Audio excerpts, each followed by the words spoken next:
Welcome to Innovating Music, a podcast from the UCLA Herb Alpert School of Music and the UCLA Center for Music Innovation. I'm your host, Dr. Gigi Johnson. I'm excited to share this podcast session with you. I know I say that a lot. I am excited about sharing the conversation with Russ Gardiner. You'll enjoy his Scottish brogue, which he talks about at the end of the podcast, but you really enjoy his passion in talking about how the LA Nightlife Alliance is forming to really work on bringing together people with a genuine love of nightlife, interest and understanding of government, and passion for community organizing to really help build up the nightlife on an equitable basis for Los Angeles. He's going to be taking, and the group's taking, what's happened in Berlin and Amsterdam, London, and New York, and bring those same ideas into what could be happening across Los Angeles to be expanding nightlife and expanding community. So please enjoy this podcast and all the things in bringing the creative footprint work and other great energy to changing and expanding Los Angeles. I consider the podcast is the reason or the excuse we met, correct? Yes, that's true. Yeah, absolutely. I was put in touch. Well, the podcast was first put to my attention by a friend of mine called Megan Burgers, who works over at Apple. I believe she's one of the podcast editors, and she sent me a text message being like, "You have to listen to this. You need to speak to this lady." So I listened to that podcast, and I just immediately went and dug out your email address. And what was the specifics of the episode I listened to again? Well, it was actually a short piece I had done on the Future of Music in Los Angeles event, which is coming up February 6th, and you're going to be joining us for that lovely event at the Bootleg Theater. And that was what I was talking about, is saying, hey, save the date. This is coming out. Who would like to participate? And I think the day after it came out, I heard from you, which is really fun. I mean, this podcast is fun because it's like putting magnets out in the world that people pass them around and things come back to me. But that's been the most direct pass it back to me. That was kind of fun. That's how we connected, because I didn't know about what you were doing and you did not know about what I was doing. No. So I would love for you to share a little bit about what you're doing and the adventure you're having professionally in bringing New York to Los Angeles, or the idea of what was done in New York as a thematic way to LA. Can you maybe share what you're doing and how you got drawn into this, etc.? Yeah, sure. I mean, my kind of I guess trade or hard skill for a number of years was music journalism. I ran a couple of electronic music publications.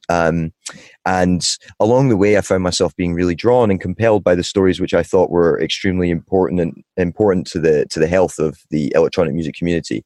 Those were things like harm reduction, drug safety, creating safe spaces out of dance floors and clubs. But also I became very, very interested in the battle to keep clubs and music venues open. And where was this? Well, I was based in Los Angeles at that time, but I've always kind of worked in a bit of a sort of global capacity. That's one of the really wonderful things about electronic music, is that it really is genuinely a global community in the way that I'm not sure that any other music genres really are.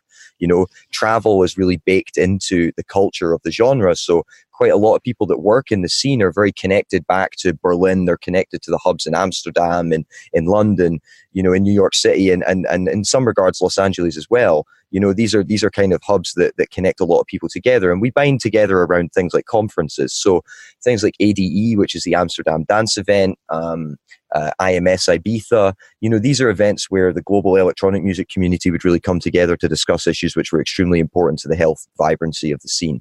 And I got really drawn into things about the issues regarding club closures. The really big one that happened was at Fabric in 2016, which is a club in London which got shut down temporarily. It had its license revoked, and that initiated a big spark around the world. And that was when I was put in touch with two gentlemen called Lutz Leisenring and Mirek Milan. Now, Lutz is the executive director of the Berlin Club Commission, which is a 220-member lobbying organization based in Berlin, which represents the interests of the city's club community. It's a trade association. And Merrick Milan was the current, at that time, Nightmare of Amsterdam. Nightmare. I always have to make sure I pronounce that correctly. I know, that always sounds a little bit wrong. With my accent as well, though, you know what I mean? Going about talking about nightmares to people, you know what I mean? It kind of gets them on the back foot a little. But I found those guys and I reached out to them, and I connected with them, with the pair of them in Amsterdam, and they explained, Lutz explained this project that he had coming up, and I wrote an article about him at the time about what the American club scene could learn from the European club scenes, where nightlife activism was really kind of part of. It was really part of the nightlife discussion, and it really wasn't happening here in the United States. He introduced me to this project that he was working on called the Creative Footprint, and he billed it as being the carbon footprint, but for creativity. So the idea was to try and come up with some kind of way of measuring the value and impact of music venues in the cities and the communities around them. Now, he wanted to try and expand that. The grand vision is to try and expand it across all culture, to make it a pan-cultural study. But we decided to start with music venues because it was where it was where within that core group where our strongest connections really lay on a global level. We first did it in Berlin. We gathered data about 500 and I think 2 music venues in the city. This is both quantitative and qualitative data. And that was kind of really just like a test case, like a sort of beta for the methodology. And then we went hard in New York, starting around September of 2017. And we finally launched the project 1 year later, with a big kickoff event in September of 2018. And that was kind of the context through which we met. Was really like, I was really drawn towards the work that you were doing at UCLA, gathering data about the live music scene in Los Angeles. We were trying to bring this project, the Creative Footprint, potentially to Los Angeles next. And I was like, okay, well, we all got to get on the same page, because we're talking about very, very similar things here. And there's definitely a lot of scope for us to be able to collaborate and really try and bring a conversation to Los Angeles, which really isn't happening at the moment. So that was why I originally reached out. Now, I want to circle back on a couple of things before we move further.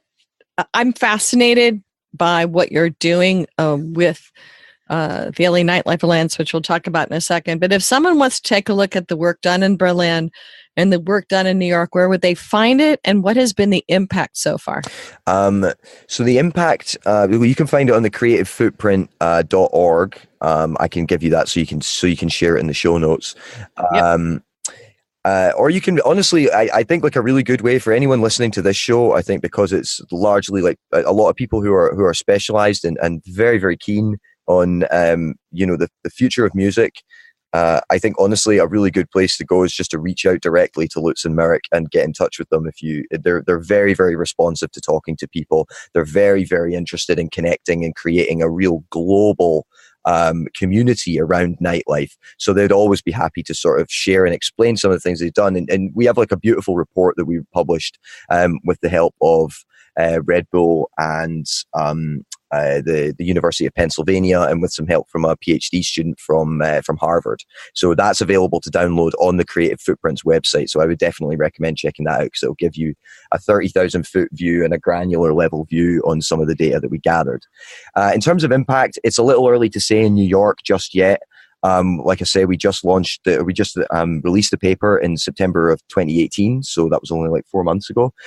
It was launched with a corresponding event called Night Camp, which Lutz and Merrick's organization Vibe Lab puts on. And we essentially brought together about 100 stakeholders from the city's nightlife community and organized them into like small working dynamic groups, which were very, very focused on getting sort of process-oriented policy to address some of the key issues which we discovered in gathering the data about the city's nightlife community. For instance, where some of the most at-risk venues were, how can you put support networks in place in order to stop those venues from being closed or shut down, either via gentrification or, inhibiting policy or outdated policy.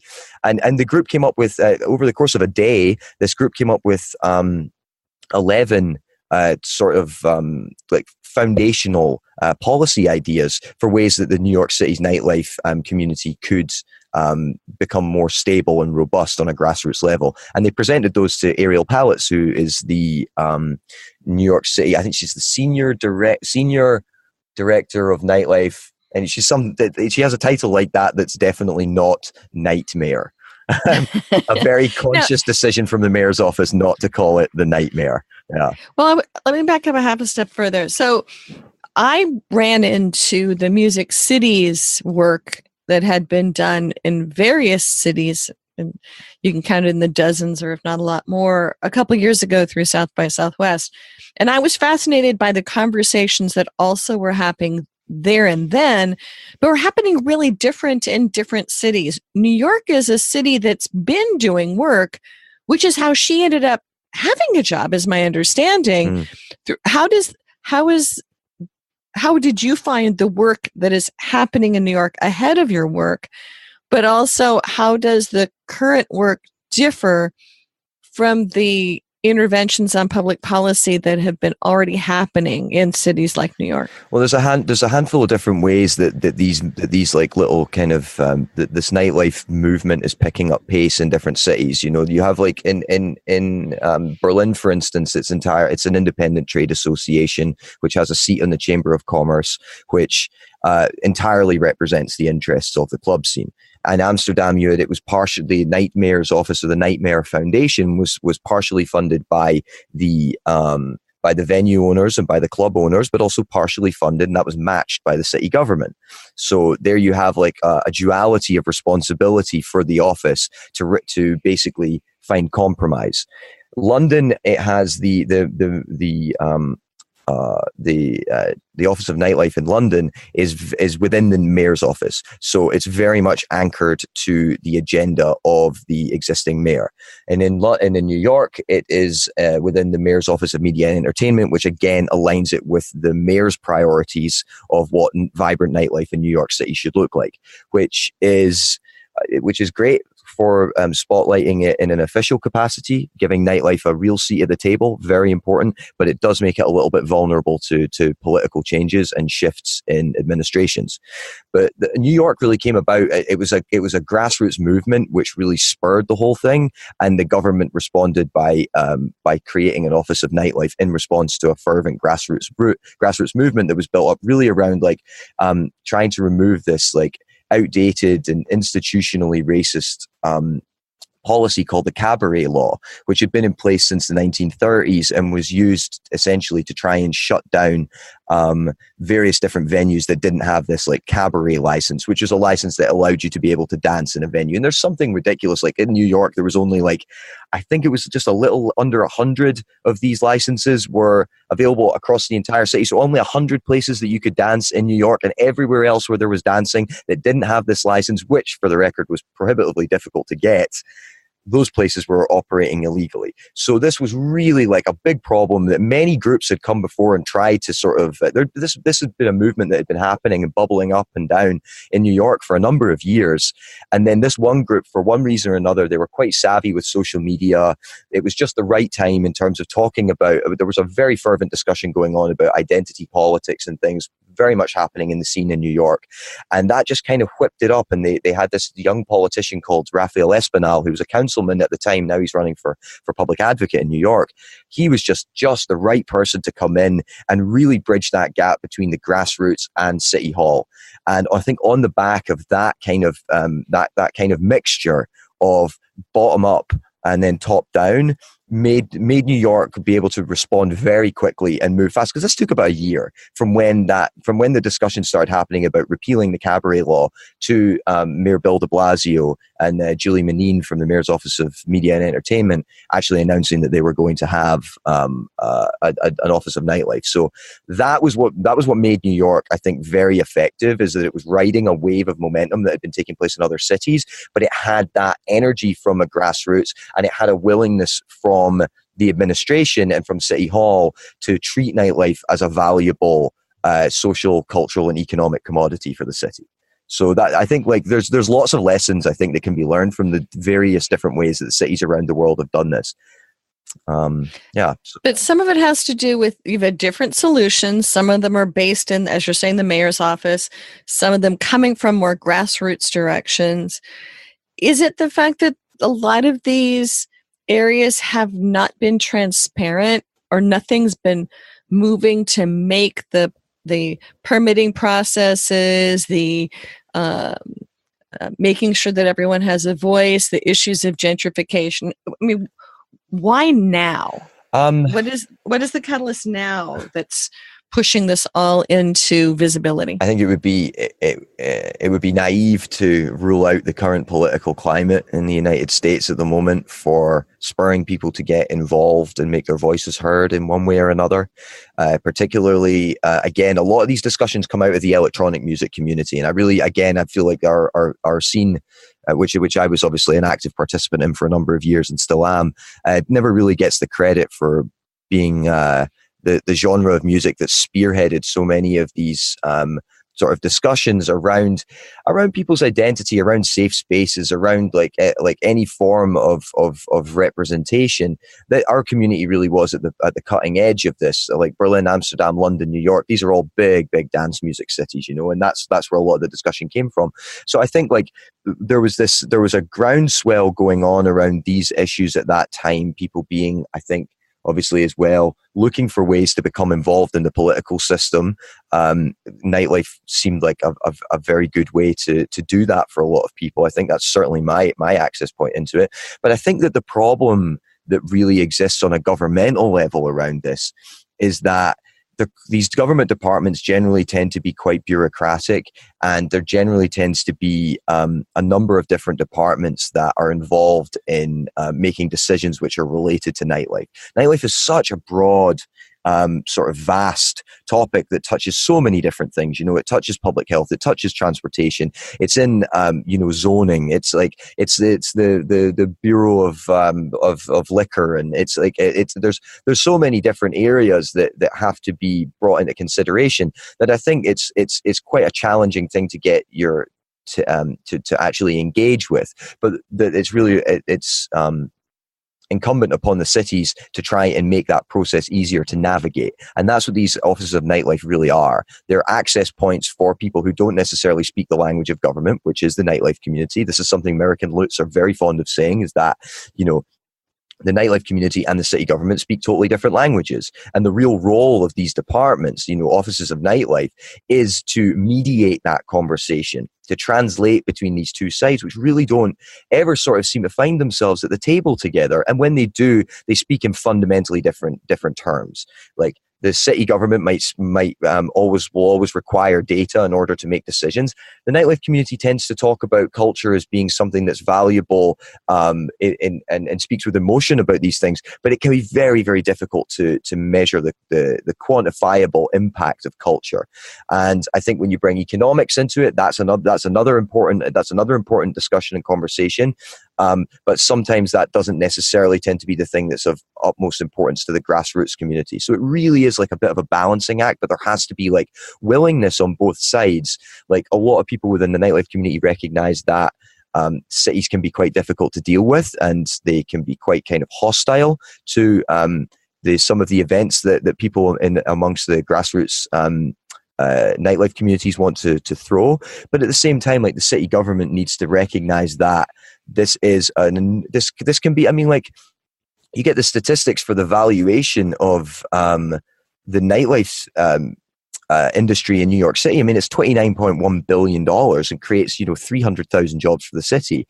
Like, London's nighttime economy makes up between 5 and 8%, depending on how you slice it, of the city's entire GDP.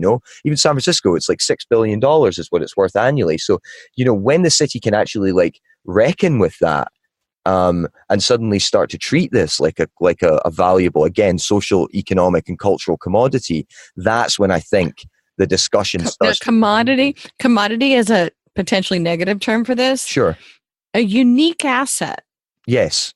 Yes, I would say so. But I don't know. I can understand how that could be construed negatively, but I still think that I honestly believe, speaking in the plainest possible terms, and I guess addressing the city government and essentially saying, like, this really is something that can derive widespread value for the city, for its businesses, and for your constituents as well.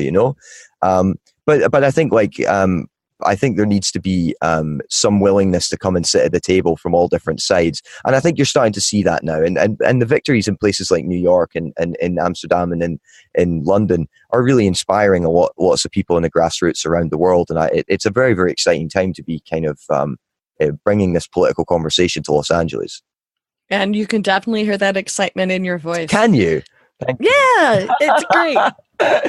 Well, so how did what I've been fascinated is watching Grassroots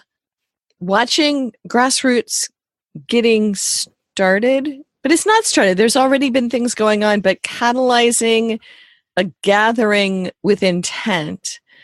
I had the privilege to sit in on one of your convenings fairly recently, and was really moved by the means to get a bunch of diverse people with diverse interests bringing ideas together to figure out steps and to talk about what's really happening in the city. Can you talk about how you've chosen to convene, the nature of the organization, and what you're trying to do? Yeah, absolutely.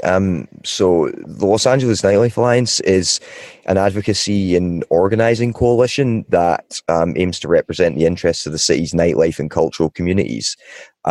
We're very big on education, research, and advocacy, and the overall goals of this organization are to build a safer, more vibrant, and equitable nightlife ecosystem for all Angelenos and anybody who visits. So we like to discuss nightlife in very broad terms. We like to think about nightlife culture as really any culture that takes place in the city after dark. So that's like 6 p.m. onwards. We are doing our best to try and talk about it in as broad terms as we can. We feel like some of the other organizations and groups that have sprung up in other cities have stayed focused on music, or have stayed focused on particular genres, or have touched particular scenes. We very much want to try and think about nightlife not just about as something for music or for clubs or for live music venues, but to think about it as public art, to think about theatre.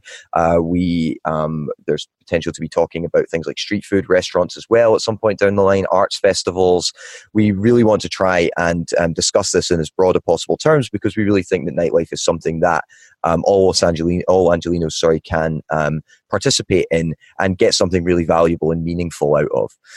We first started meeting, about a year ago. I had a handful of different people kind of come through me or be referred to me. And I had sort of had these individual little meetings and realized, like, okay, well, if we're going to do this, we all, we need to kind of band together, figure out a bit of a game plan, try and identify some key problems, and then reach out to everybody within our network who we think might be able to bring value to an organization like this. At that point, very amorphous, very nebulous, didn't really have much of a sense of what we were up to. But we had nice roadmaps laid out for us from other cities around the world. Again, very much definitely a point to make here. Very much a benefit for Los Angeles getting in late into the conversation here as a big global city is that we do have roadmaps outlined by other cities who have tackled a lot of these problems before. So best practices and policies which have actually worked in other cities, we can really draw from those ideas and those idea pools, but also that talent pool as well, and touch in with those connections. So we really tried to do as much of that as we could. We brought out people who work with Metro, the City Hall, or on the Transportation Commission, from Grand Park, from Music Center, yourself from UCLA. We had people from Restless Nights, was one of our core members, which is an excellent ticketing platform. We also had people from Coro, a fantastic public policy sort of accelerator program for gifted young diverse progressive leaders. We have a city planner from Claremont. We really tried to figure out people who were at that sort of who had credible experience and a genuine love of nightlife, but also understood how government and community organizing really work.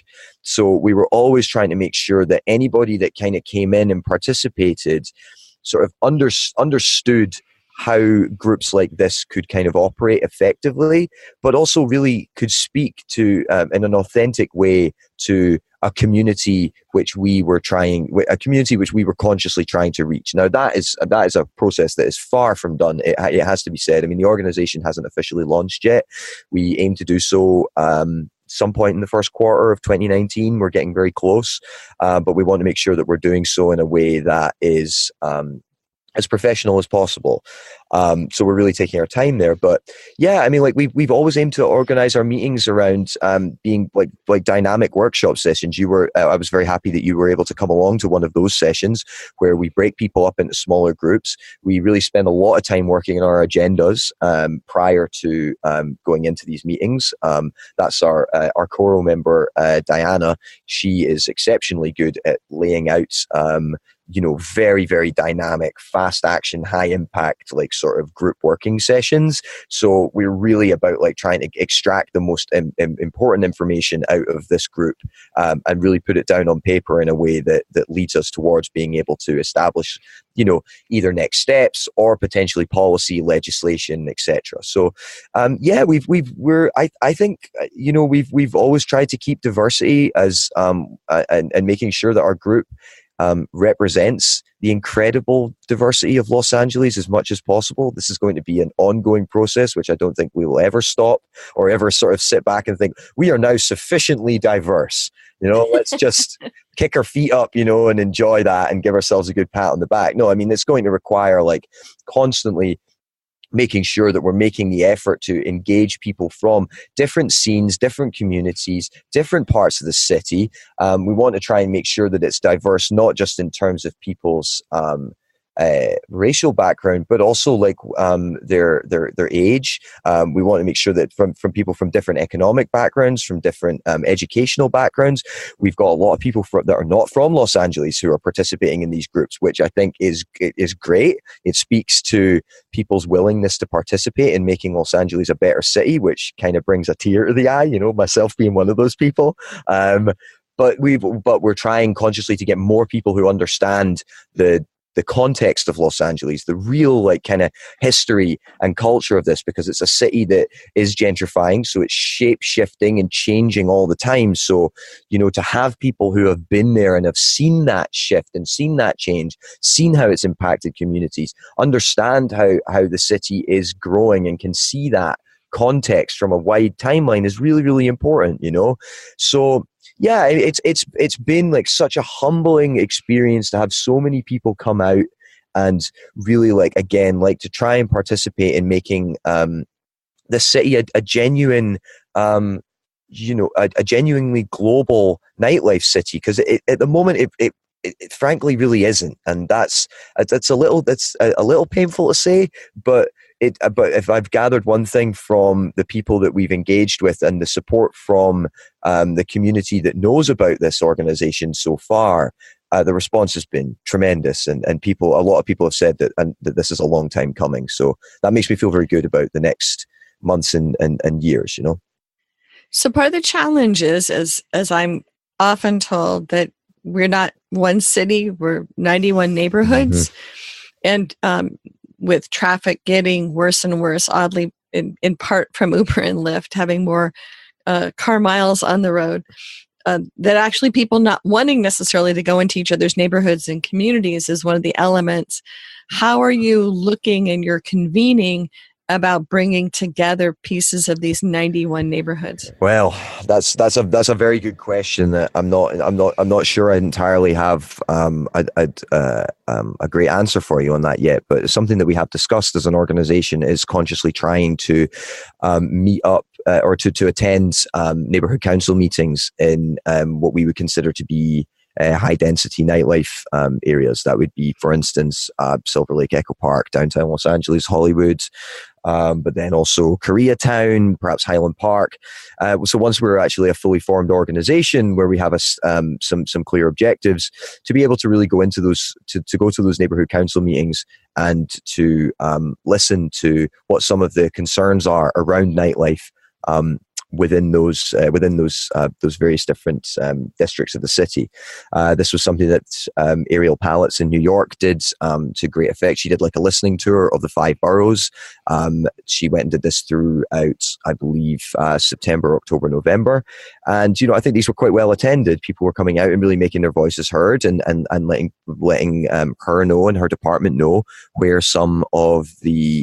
where they saw some of the challenges and problems. And I think it would be very, very beneficial for us as an organization to consciously make the attempt to try and touch in with these neighborhood councils and try and learn a little bit more about the communities that they represent and some of the concerns there, because ultimately, like, we're only really going to be as successful as our ability to listen, I think. So for us as an organization to be able to go and do that, I think would be tremendously beneficial before we start trying to talk about how much we represent the city and its nightlife participants. It's very important that we go out and do some listening. But we've talked about hosting our meetings in different parts of the city as well. But at the moment, because we're really we're existing on the back of borrowed spaces at the moment. We've been in Catch One, we've been at the Nation Builder office, we've hosted at a grassroots organizing coalition called Ground Game Space in Hollywood. We've been at the Restless Knights headquarters. We've been moving around, and I think once we find a permanent location that we can work out of, that would definitely be quite helpful. But it might also restrict us in terms of our moving around. So, well, isn't that also what Los Angeles is also becoming?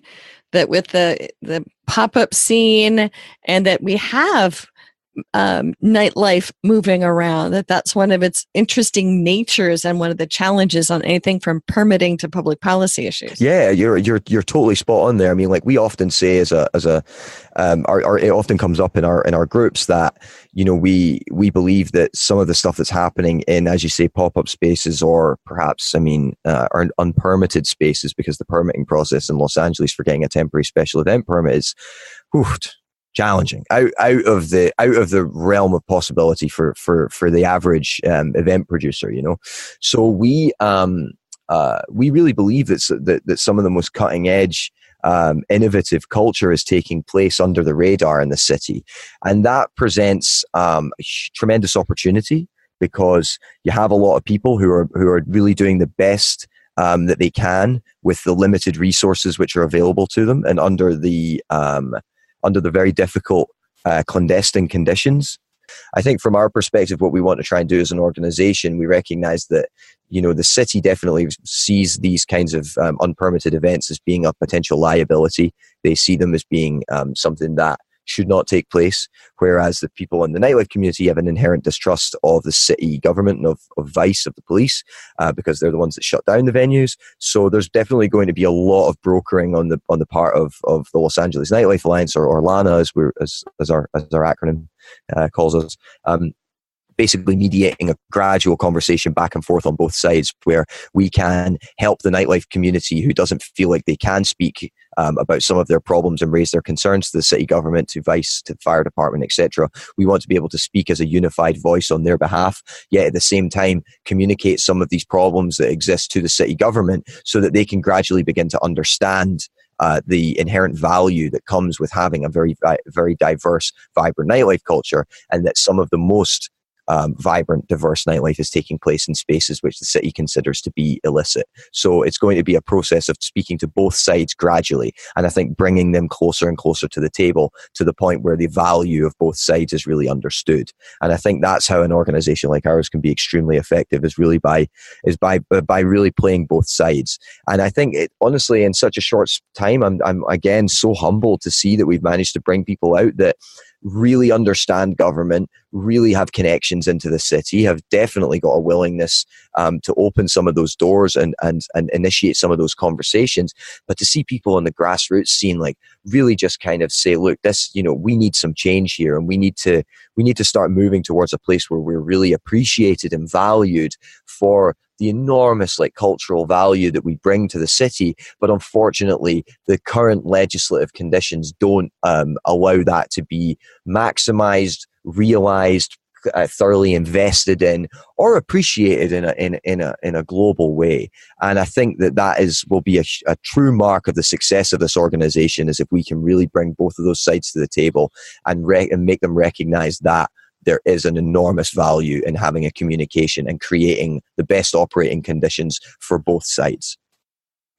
I am excited to continue to watch how you guys progress, grow, and formalize, systematize, work with the community. So I would love to have you back for a future podcast as you are further along the journey. Anything you'd like to maybe share to wrap up our conversation today? Maybe not to wrap up, but maybe I feel like it's a bit, I maybe should go into a little bit more of my background. I always feel like I need to kind of explain a little bit about where I came from, because people like just kind of listen to the accent and then they're like... Well, I think that it's a really rich Los Angeles accent. I think that's really good.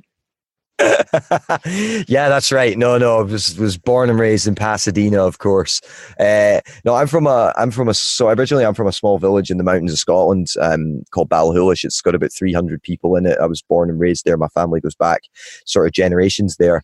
I moved to Los Angeles about 7 years ago after a stint living in Asia.